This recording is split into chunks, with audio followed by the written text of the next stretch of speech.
This is the Social Leader Podcast, inspired by entrepreneurs, founders, faith leaders, innovators, volunteers, and visioneers from every walk of life.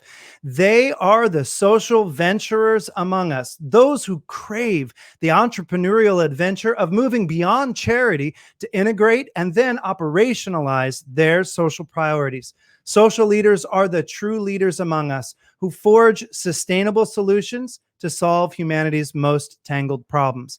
Hi, and welcome to the show. I'm Father Justin Matthews. This is episode number 25. And hey, real quickly before we begin, I want to let you know that this podcast is presented by Reconciliation Services, a nonprofit social venture here in Kansas City, working to cultivate a community seeking racial and economic reconciliation to reveal the strength of all. And if you are inspired by today's show and you want to learn how to lead with greater creativity, authenticity, and social impact, then I am super excited to tell you that you've got to check out our new online course, The Social Leader Essentials. And when you enroll in this course, you're going to get access to 2.5 hours of cutting-edge leadership training that's going to help you adopt a social entrepreneurial mindset, root out bias within yourself and in your teams, and embrace a trauma-informed, strength-based approach and leadership style.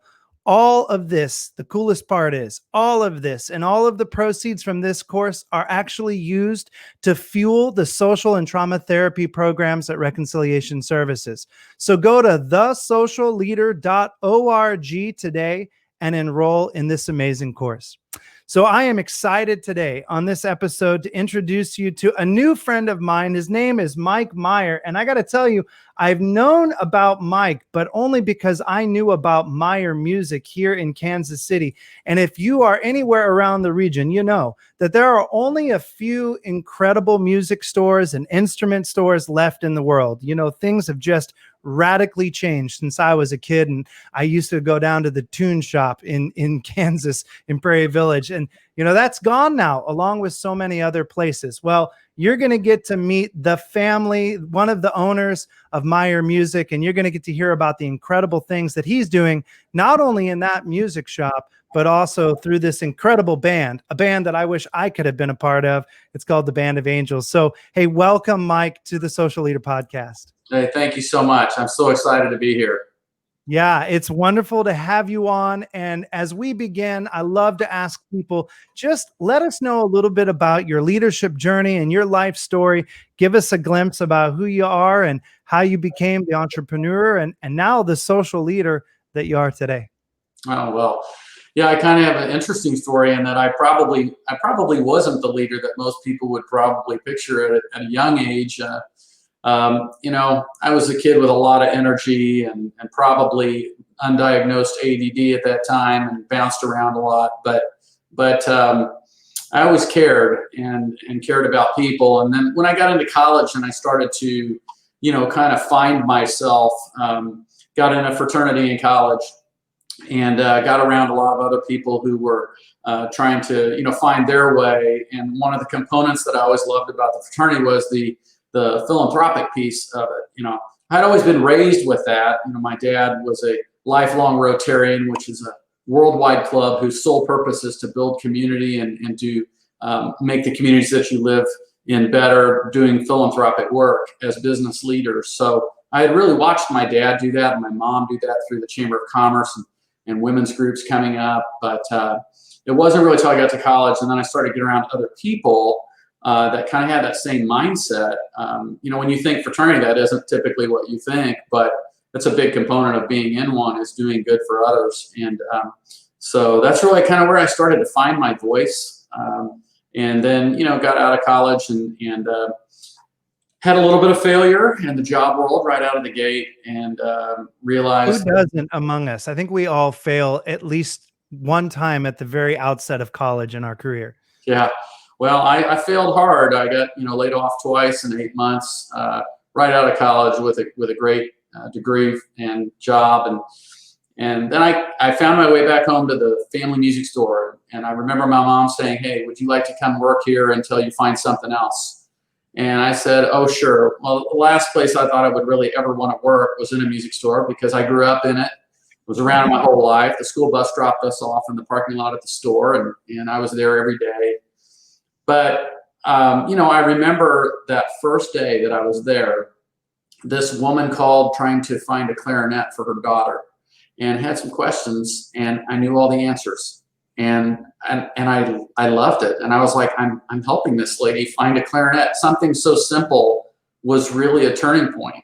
And it didn't take very long, within a couple of weeks, I was like, you know what, I really like what I'm doing. And so I talked to mom and dad about staying in it. And then they, unbeknownst to me, kind of had a plan to grow and grow beyond one small little music store in Blue Springs. And so now we have 3 in Kansas City.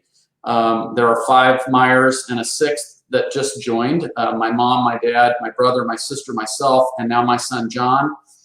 And so we went from one little store in Blue Springs, Missouri, to 3 stores. We cover a 100-mile radius around this Kansas City area and work with about 60 school districts. And so it's been a really fun journey watching this thing grow, and kind of finding my voice and my way throughout it to the way I could lead.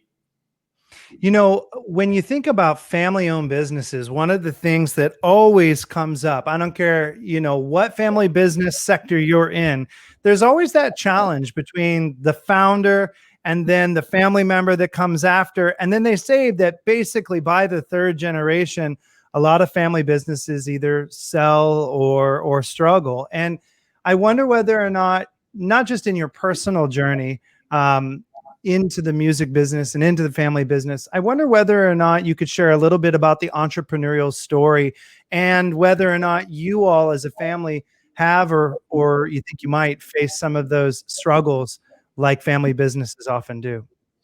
Yeah, well, my parents are I think the entrepreneurial story. They were both public school teachers in Kansas City, Missouri school districts, and they were living in the attic of a guy in Blue Springs, newly married with 2 kids and trying to find their way. And they wanted to do something to earn extra money while they were during the summer while they weren't teaching. And so they thought, well, we can either open a Dairy Queen or a music store. Thank goodness, I think it was the music store. But the next big challenge was getting a loan. No one would give them one. So we but wait, we got to pause there. What when you're thinking about choices of opening in a business and you're a school teacher, I'm not sure that everyone would go, gosh, it's either Dairy Queen or music store. Why was that the dichotomy? Why was that the choice? Have they ever told you that story? That I don't know, but I'm going to call my dad and ask him after we're done with this. But but they, you got to figure that out, because that would kind of be amazing. And then to think about whether or not you would have been raised like near the Dairy Cream, ice cream machine versus the instruments and the sheet music. That's kind of an interesting life trajectory moment there. Absolutely. But yeah, so, that was the choice. And my mom has a double major in music. My dad has a degree in history and accounting, and it just made sense to kind of do the music side of it. So they borrowed $6,000 from this guy, and no bank would give them a loan, and then started off on their entrepreneurial journey. And, we're now 55 years into this journey, and there've been some major struggles and some major things to overcome, earth-shattering things like this little thing called the internet that changed everything for business. And so we've had to adapt and change and continue to try and find our way and be okay with pivoting. That's one thing I would give my parents great credit with, is that when my brother and my sister and I came in and we did start to bring different ideas, we brought a lot of technology to the company, and we brought a lot of scale capacity to the company. And they didn't like it necessarily, but they said, okay, we're going to let these kids try. And if that means they fall on their face, that means they fall on their face. And so now that we start to enter the 3rd generation, my son is actually working with me. And one of his biggest fears coming in, believe it or not, was, and I thought this was very astute for a 23-year-old to say, he's 25 now, but he's been with us for about a year and a half. But he said, Dad, I'm worried because I've heard that 1st generation starts it, 2nd generation builds it, 3rd generation kills it. That's right. And he goes, I don't want to do that, And I said, John, honestly, if I thought that there was any thought of that, I probably would not have encouraged or been as excited about him to come. But he was very much like me. He grew up there. Some of the best employees that we have across our entire company come from family-owned businesses because they don't work for the next break. They don't work till the end of the shift. They work until the job is done, which is what as family business owners you do. And that's what you do as a leader in your faith community. That clock never stops. That phone never stops ringing. It doesn't matter what time of night. And, you've got to work hard. Yeah, I mean, that's why they call it the hustle. That's for sure. I wonder whether or not your son at 25 is thinking about new technology or new practices or something that he wants to bring. I know that in my 40s now, I feel like my dad a lot. I can remember being a little kid and my dad saying something like, "How do I set the time on the dadgum VCR, Justin?" And now I turn around and I pick up my phone and I'll say to my oldest, "Eli, I have no idea how to log on to this or find, can you help me out?" And I think it's funny how we, repeat our parents, their tropes. What is your son doing now? I mean, is he challenging you or challenging his grandparents to grow the business in ways that might be uncomfortable to you? Yeah, he actually is, believe it or not. He's had 3 big technology things already in a year and a half that he's brought that have made a substantive change to our business. One was in setting all of our trucks up with GPS so we could better serve our customers and know where our route guys are at any given time. If we get a call from a school and we can look and see where those guys are, I say, well, this guy's right. He's 7 streets over from you. We'll just have him swing by there and pick it up. We're providing better service. The second was he's having to deal with something that none of us have ever had to deal with, my parents included, which is a pandemic. We went from doing 2,000 music lessons a week in our stores to 0. And when it first started, he came to me right out of the gate and he said, "Let's do them virtually." And I said, I don't know what we can do that, John. How are we going to do that? How are we going to collect? He goes, "I think we can do it." And so he was able to, during that pandemic, maintain 50% of those students virtually. So 1,000 kids a week taking lessons. Now, he didn't do it all, but he really helped set up the framework for how we were going to do that. So that was huge. And then the most recently, he's spending a lot of time at his computer, and I didn't really know what he was doing as much, but one day then he came in and he said, "Hey, I've been researching this new text program that I'd like to integrate into our systems because our reviews are not really as good as they should or could be given what we do and how many happy people leave here." So he's integrated text response into our company, which then fuels reviews, which then fuels your SEO, which then puts you at the top of search. It's absolutely. I love being able to everything from a haircut to a doctor's appointment to be able to get the reminder the day before that's like, "Hey, are you coming? Or are you not coming? And do you want to reschedule?" And then being able to do that on the fly on text is a great use of technology. And I can remember, because I took guitar lessons forever, as well as vocal lessons. I'm not sure that any of them paid off, but I did. And I, just remember the rigmarole of like, well, I'm out of town next week. And, those kinds of efficiencies are really making things possible. But the other thing that I'd love to get to is I think that the kind of things that you're describing are making relationship more possible. And I wonder whether or not you would agree with the idea that our customers, our constituents in business or in nonprofit work, what they want more than services are really high quality relationships. And I know we've always talked about that, customers first, but I really think that there's something substantively different. People don't want just a general relationship. I think they want a personal relationship. Like you, Mike, might text me back and say, "Hey, I hope you enjoyed that clarinet we brought to you. If you got a broken reed, let me know. We'll drop another one off." Like if somebody did that for me, that would blow my mind. Or if I was a parent, that would blow my mind. What do you think about how all of that tech and business and relationship, how are they all intersecting? And has COVID changed or accelerated any of that work? That's a big one. Yeah, I think that obviously the relationship is huge, and that's one thing that people have been predicting the end of the brick and mortar store since 1992, when the internet first really started to come through message boards and everything.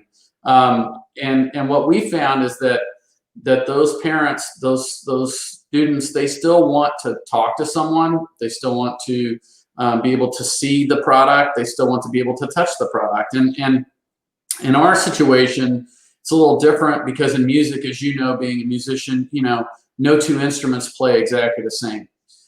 So there's that excitement of when a student comes home and says, I want to start music, and the parents are very excited, and it becomes this family moment when they all come to the store together to get the instrument. And so we've leaned into that and tried to make our process, very efficient for that. COVID has definitely changed things, but even during COVID, we still had all of our employees working at home, and there was a website request that came through, or a Facebook question that came through. We were answering those questions typically within an hour of the time we got them, oftentimes faster. And people were saying thank you because they were having this angst, and just being able to answer that question relieved one question out of their life that in a world now, we have nothing but questions, like what's going to happen next. So we really lean into the family moments. We really lean into the journey of music because, as you would, I'm sure, agree, there's a lot of things in your life, but music has a special way of bringing back that memory. You get in the car, you turn on that song, you remember where you were. You hear something, you go, you know what?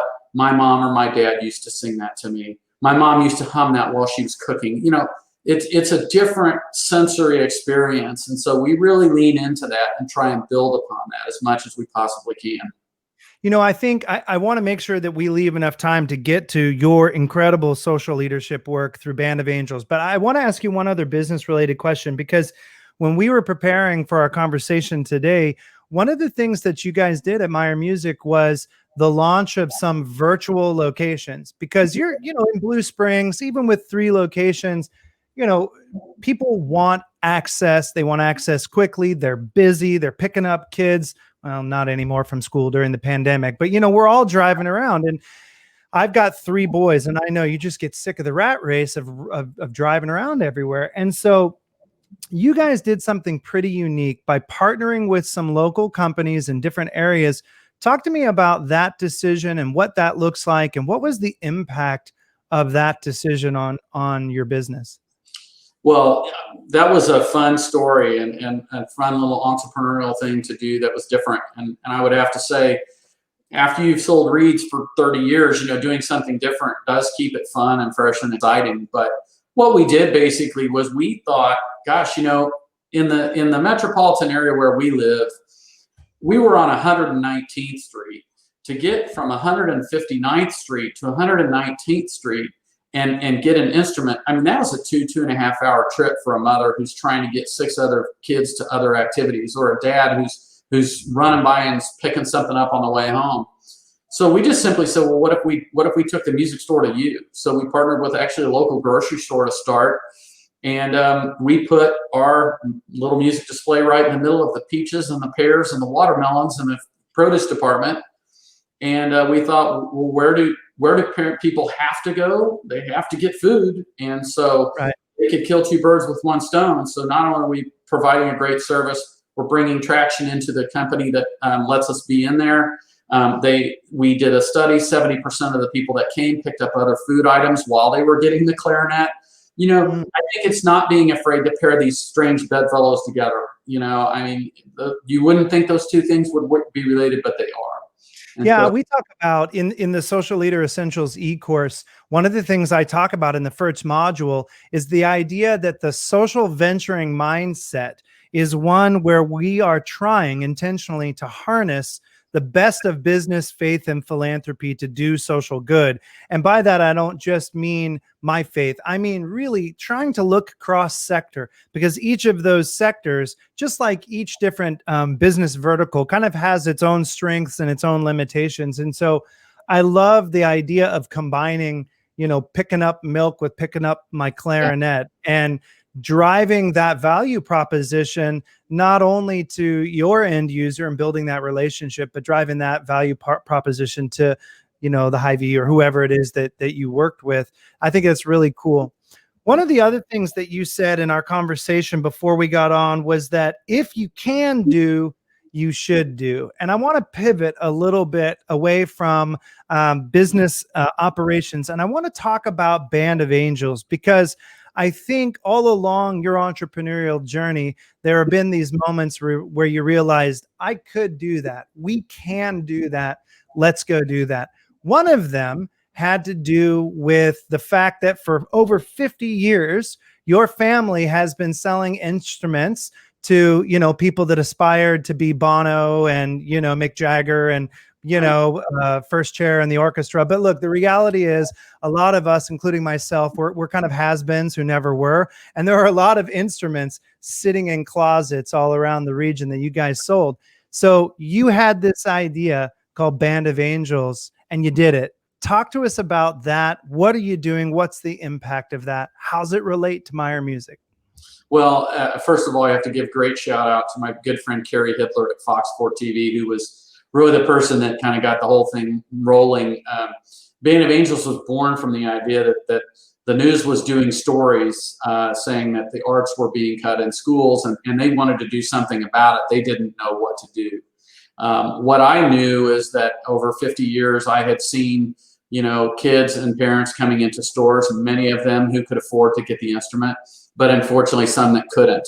And I just always thought to myself, I know that when those kids go to college or go on into their life, a lot of times they're not playing in band or orchestra anymore, and that instrument just goes in the closet.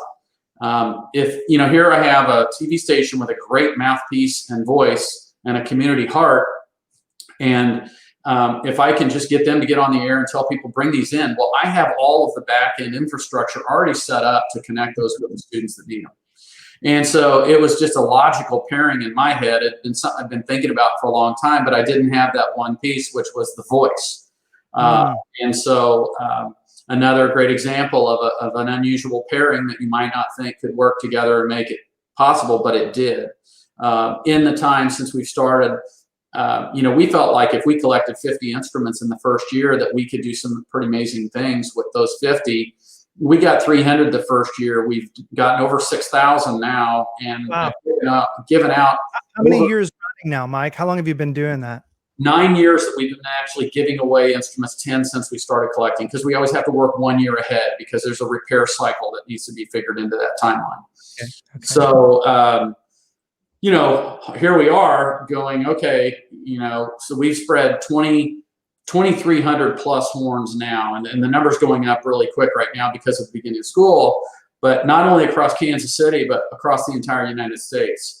We've sent instruments to California, New York, Arkansas, Texas, Oregon, Michigan, Chicago. I mean, it's wherever there is a need that exists, well, we had something that we could do with that and help find an instrument that was doing nothing and turn it into doing something again, and also solve the problem on the other side of the equation. I think that a lot of people, when they think about social problems, they think about them in very narrow categories. There are homeless folks, there are hungry folks, there are kids who don't have access to music. But in reality, the social problems and the challenges that we face in the United States, even in this first world situation that we're in, they're tangled and they're complex. And often you try to unravel one side, try to get, a kid music lessons, and you realize they don't have transportation. You try to, get them to understand mathematics better by helping them learn music theory, and they don't have a trumpet. And, these things really intersect. Help us who are listening really understand and feel the need, the problem that you're trying to solve with these kids, because it's really not about the instruments. What's it about? Help us understand. Maybe there's a story or something that you could share. Oh, I've got more stories than you can even imagine. And one of the things that's probably been the biggest blessing in Band of Angels is the amount of faith, confidence, and stories that people have told and placed in me. I never imagined that people would share the things that they have shared, but oftentimes these different problems do intersect. And I can use one that was just a couple of months ago, of a young woman whose father had a substance abuse, and he stole her cello to pawn to buy drugs. And she did nothing to deserve that or have anything happen to her. But now she's faced with, now she can't go be in the class that she loved the most in school. So now on the other side of the equation, you have this woman whose kids have moved away, and that cello was sitting in the corner. And so we were able to take that cello and connect it with that girl and give her the social place that she needs, and help her, And so a lot of these different things do intersect. We deal with oftentimes children who have lost a parent. One of the first stories that we had was a brother and sister who, lost their father at a very early age, 5th and 6th grade, and them trying to deal with that. And he was a musician, and so they've kind of lived vicariously through him, and now they're both in school minoring in music in college. Believe it or not, we provided them their instruments. So I think for me, what I have seen is that need really has no zip code.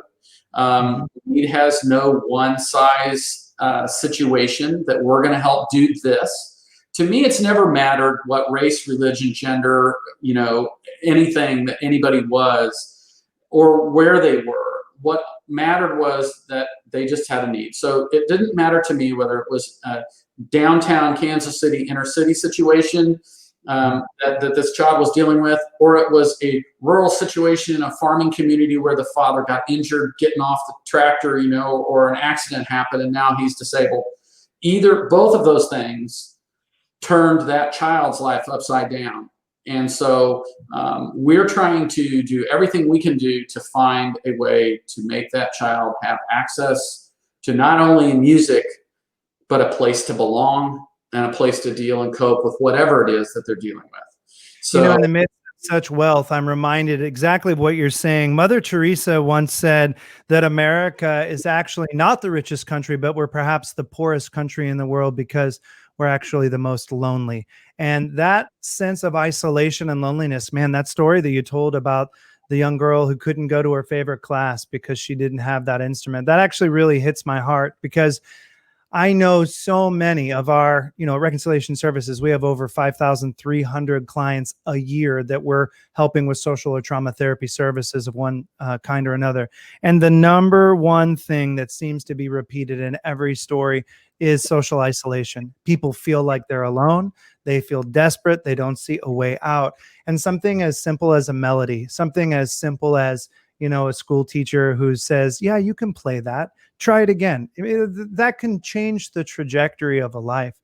Yeah. And I know that the impact that you guys have had is pretty tremendous. So I remember we were talking again before, and you said that over $1.3 million in community impact has been made. How do you calculate that? And how are you valuing the social return on investment from Band of Angels?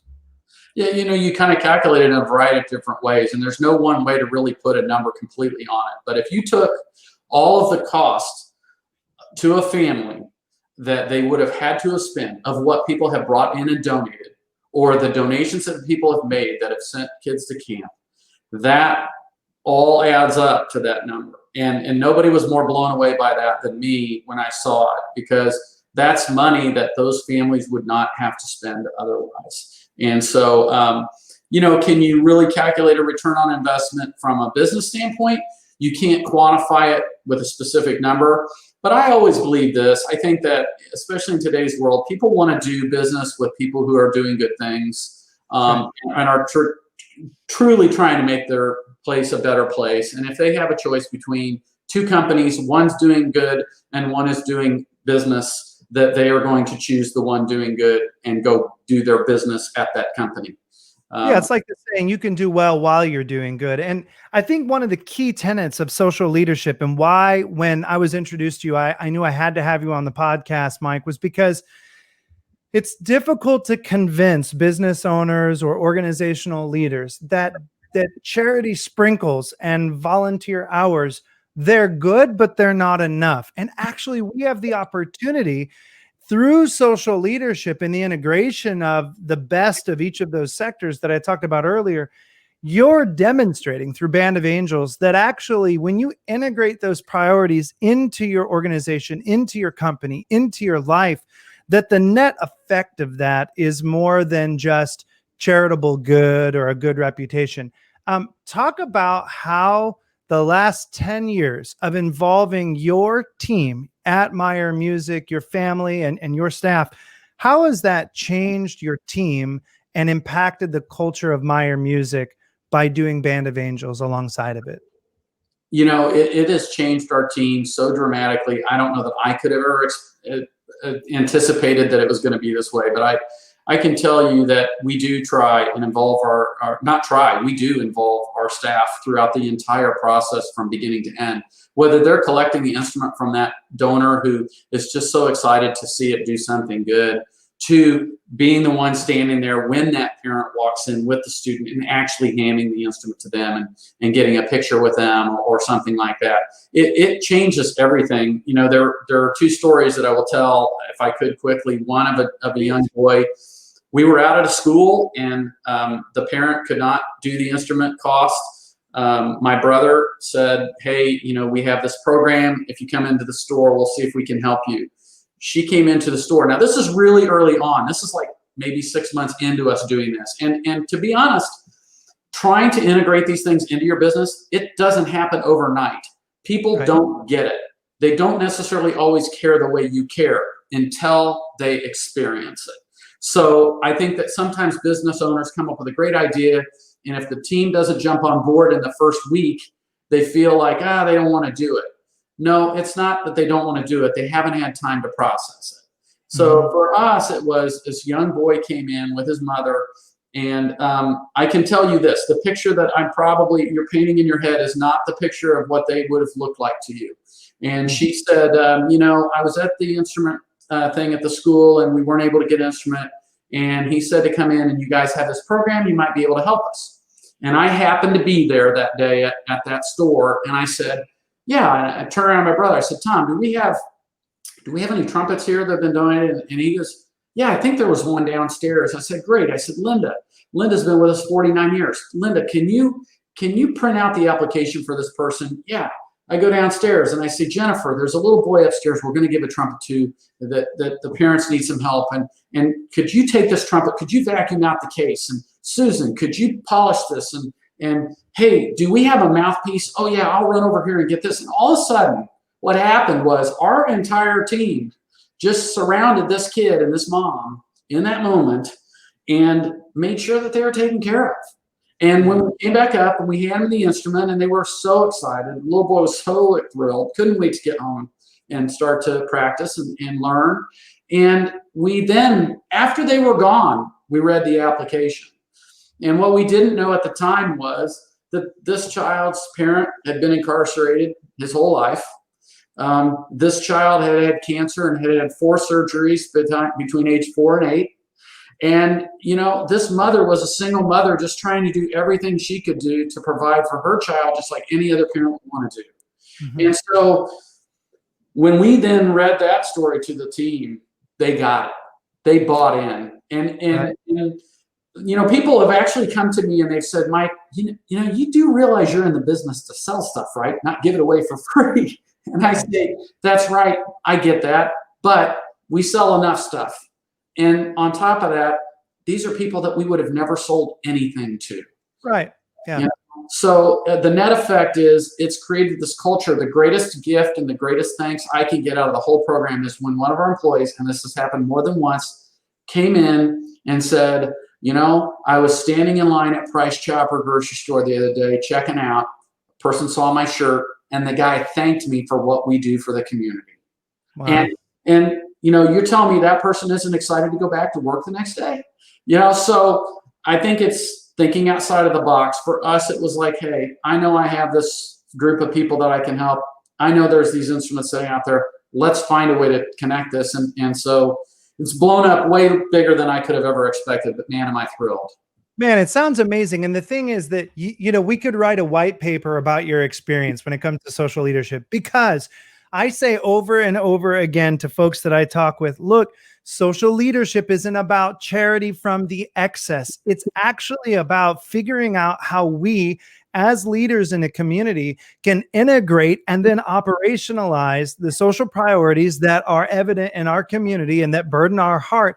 And when we build them into the organization structure, into the project outcomes, into the team's priorities, not as something on the outside, but actually embedded. When we think like social entrepreneurs, it changes things. And not only does it do good in the community, but I fully believe, I can't prove it yet, but someday I want to be able to prove it. Maybe you can help me.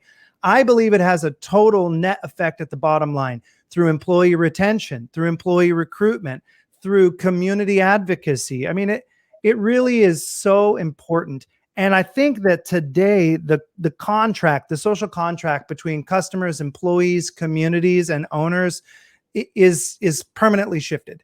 Yeah. People want to work for people like you and your family because they want to be a part of a movement. They don't want to just clock in and clock out.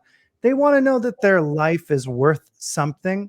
Yeah. And I think you're demonstrating that perfectly. Do you think that your team feels that way and is conscious of that kind of shift in environment and culture? Oh, I absolutely do. And I mean, they tell us, they go to, they're at a picnic with their family on a Sunday, and somebody says, hey, I saw that commercial on TV, or I saw that picture you guys posted on your Facebook page of that little girl in the cello. Oh my goodness, wow. That's so cool that you're doing that. So 100% yes. I mean, I think that you have to involve the people in it, and they work with you. They work with you to provide help to people who can afford it, and in this case, help to people who can't. Our collection agents, believe it or not, we have people that don't pay, and we have to go and get things back. Our collection agents carry those instruments with them that have been donated from the community. So when we're standing at home and the person says, hey, I can't do this, we say, just give us back. We will give you this for free so your child doesn't have to quit. And they're shocked. I mean, who does that? So I think that believe it or not, I mean, I think the team is 100% on board with it. They've lived it now with us for 10 years. It's become a part of the community. And no one can come in and say, well, those people are just taken. They're just taken.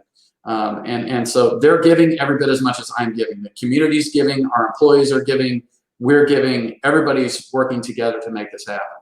That's an incredible story. Well, I want to make sure that if you are interested and you're listening today and you want to get involved and you've got a passion for kids and instruments and schools and the kind of things that Mike is talking about, I want to make sure people know that they can get involved by going to bandofangels.org, bandofangels.org. And I'm sure, Mike, on that website, can they figure out how to donate instruments, get involved, and even if they needed an instrument, how to engage and apply? Can they do that there? It's a very simple process, and it's all there on the website. And the people that you would need to contact within Meyer Music, within Band of Angels, are on the website there. You can call us, you can email us. We'll absolutely, if you know somebody who is, the story about the cello and the little girl that I told a little while ago, that came through a police officer, believe it or not, who was working with a social worker to help this child. And they together, the police officer and the social worker, connected with us to help get that cello. So it's amazing. Yeah, Did you get to tell the second story that you wanted to read on the show? Did you get to tell that story yet? I didn't, but if we're getting close to the end, I'll kind of wrap with this. Sure. There was believe it or not, it was another cello, but whenever people apply for the instrument, we ask them, please tell us your situation and tell us why you need the instrument and how we can help. Not only the student has to tell us that, but we ask that the parent tells us that. And this story really struck me. This was just a couple of weeks back. So I'm just going to read the parent statement, and I think this demonstrates that it's more than just an instrument, and it's more than just music. It's as Eli and Isabel's mother and I split up in 2010. Co-parenting afterwards has been rather pleasant. We respect the boundaries of our parenting plan. While initially it caused stressors, the kids have adapted and the split's become a positive change. I'm a disabled Iraq veteran, which brings a long list of issues, both mental and physical. My son's been witness to these and affected by some of these issues. I was also abused from the time I was 5 to 13 at the hands of my stepfather. This information matters because my illnesses dominate the environment and affect my child on a constant basis. While I've always been around, I've tried to keep him at arm's length for fear of passing on my issues. He's talented in a way that I don't understand, and I'm curious to see how far he'll go with music. I understand the value of music, not by knowing it, but by its absence in my own life. He's happiest most when he's playing, most notably when he's part of the orchestra and with his peers. It may be music to Eli, but it's therapy to me. And I think that really, demonstrates that what we're trying to do is far larger than an instrument. It's a family. It's a coping mechanism. It's a safe place. It's social wellness, emotional wellness. It's all of those rolled into one. And I can tell you from the Meyer family and all of our employees, there's nobody more proud than we are to be able to do what we do, and more thankful for the city for bringing all those instruments in to make it be able to happen. Wow, that is an incredibly powerful story. I'm really, really thankful that you shared that, and it definitely demonstrates the need, and that it's not just about instruments. It's about really bringing healing, and I'm so grateful for your social leadership in the community. And I want to end, like I do every podcast, with this question for you, and that is, if there are people listening right now who want to learn to lead with greater social impact, and they're inspired by your story and your work, what are 2 or 3 things that you would suggest that they need to do in order to lead in the way that you do? My father always told me, you will become who you surround yourself with. And so for me, I would give a big shout out to Rotary. Most people don't know a lot about it, but I would encourage you to investigate it because it's a group of worldwide leaders. There's 1.2 million of them. I've been in that organization for 25 years. I grew up with it as my dad's a 55-year Rotarian. And it is definitely playing the long game, but 2 things happened to me by doing it. One, I surrounded myself with incredible people who were wanting to build a better community that they left than when they got to it.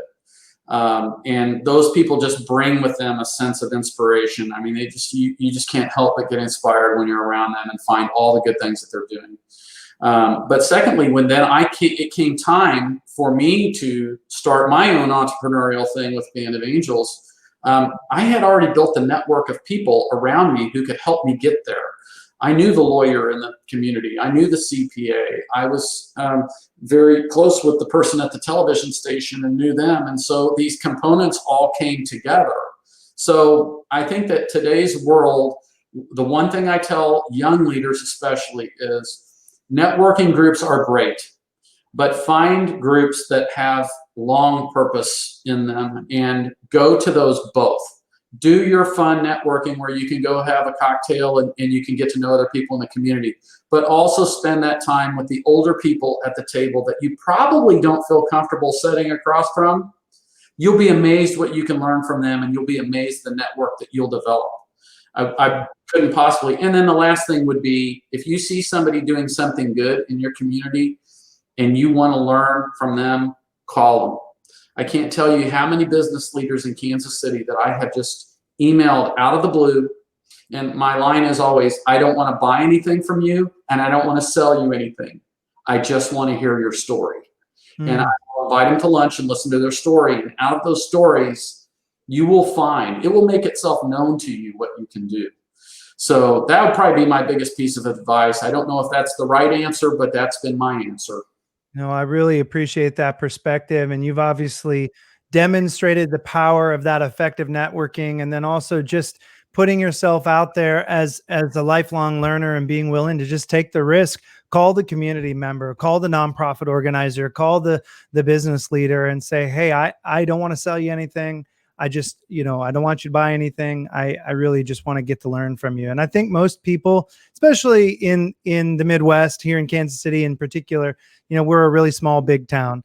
And I think people are willing to give of themselves, because I believe that 99% of the people out there, even the ones that we really disagree with, they want to do good, and their version of doing good might look different than yours, but together, all ships can rise. So Mike, I really appreciate you bringing the message that you have today. I appreciate your family and the work that you've done in the region through Meyer Music, and definitely want to encourage everybody, again, go to bandofangels.org and check out the incredible social leadership work that Meyer Music, Mike, and his team are doing with that. Mike, thanks again for joining me on the episode of The Social Leader today.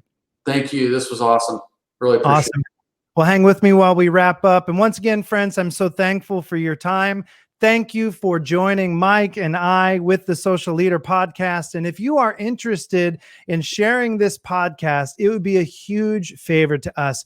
We want to get the message of social leadership out to as many people as possible. So make sure to hit that bell icon on YouTube, share this out on social media, like and follow the podcast. And every week when we put out a new podcast, make sure that you tune in. We're going to try to bring you every week different leaders from the business, the faith, and the political, the philanthropic sector, to make sure that we really try to cover not only all the different types of social leadership that are happening, but also really address present and current issues that are happening in our communities across the country. Right now, we need social leadership in every sector, in every company, in every household, more than perhaps we ever have. So lastly, if you're interested in learning how to lead with greater social leadership, you want to be more like folks like Mike and others that we bring on this show, make sure to go to thesocialleader.org. You can check out the brand new e-course that we just released. And right now, for the next group of people that sign up,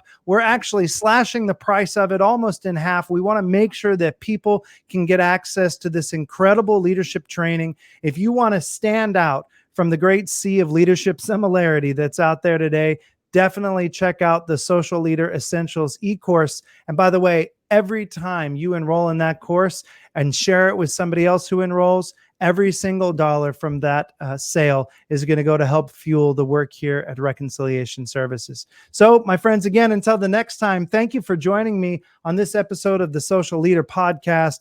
Let's both learn to lead with greater social impact.